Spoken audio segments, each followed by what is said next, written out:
Let's speak to the SDLP leader, Colum Eastwood, who was in the chamber today. It was anticipated that this would get the backing of the majority. Were you surprised by how the maths turned out in the end, though, Colum Eastwood? Yeah, I think it was a huge majority, and Boris Johnson's attempt to try to shift more rebels across totally failed, and I think he's now, as we're saying, Derry, a beaten docket. And the DUP should get the message today. Despite what they've said over the last few days, the British government are moving on. The European Commission is moving on. The negotiations are done. And given we've been through quite a number of negotiations ourselves in Northern Ireland, we should all know when the negotiation is done and the decision has to be made. I mean, we don't like the Stormont break for a whole lot of reasons. I think it's a very bad idea. But what was made clear today, that we were voting on the deal in the round, and in every agreement there's things you like and things you don't like. The most important thing is that we get government back up and running, get Stormont, executive ministers at Stormont to deal with the massive crisis in our health service, to deal with the stagnation in our economy, and also to take the benefit of this dual market access that we've had now for a couple of years.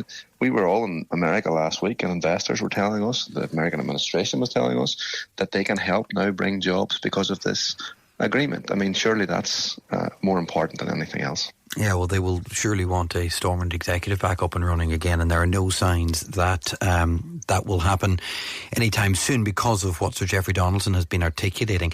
Just paint your perception of the situation that the DUP are in this evening.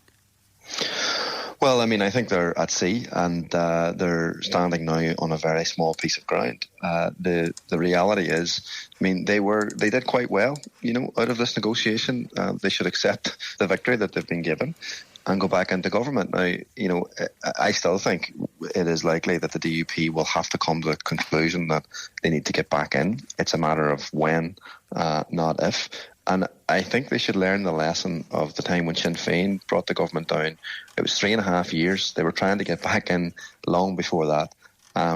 But they realised, early on that it was not a tactic that was going to work in the long term. So I think the DUP should learn that lesson. I think they've obviously got internal difficulties. But the job of leadership is to lead. It's to face down your own dissidents and to get on with it for the good of the people. I mean, we are agreeing to things that we don't, like 100% because we believe that the most important thing is that we have ministers dealing with the crisis in our health service and that we can create some jobs in places like Derry that have been left behind. That's what's on offer. I mean, MPs from across Britain today were saying they would give their right arm for the opportunity that we have because we can trade into both markets. And why would we turn that down?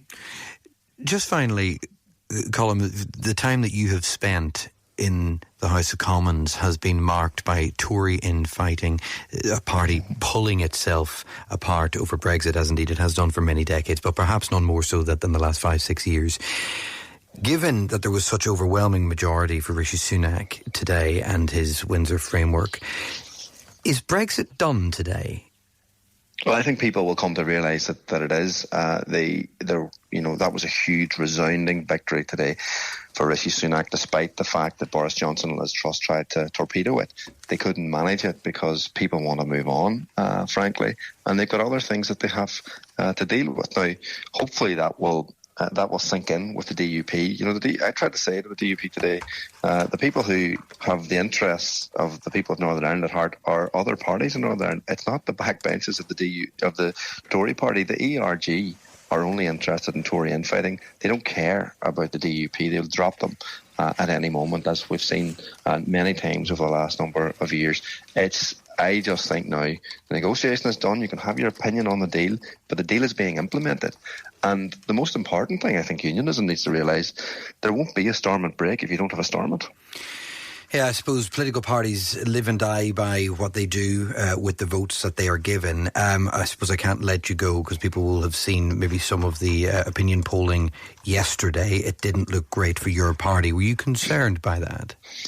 Well, I mean, this is the same organisation who predicted that Naomi Long would be First Minister 2 days before the last election. I really do think the Irish News need to start putting health warnings when they print these surveys. It's not a poll, it's a survey. But look, we understand. I mean, we're in a difficult position. We had a very tough election just last year.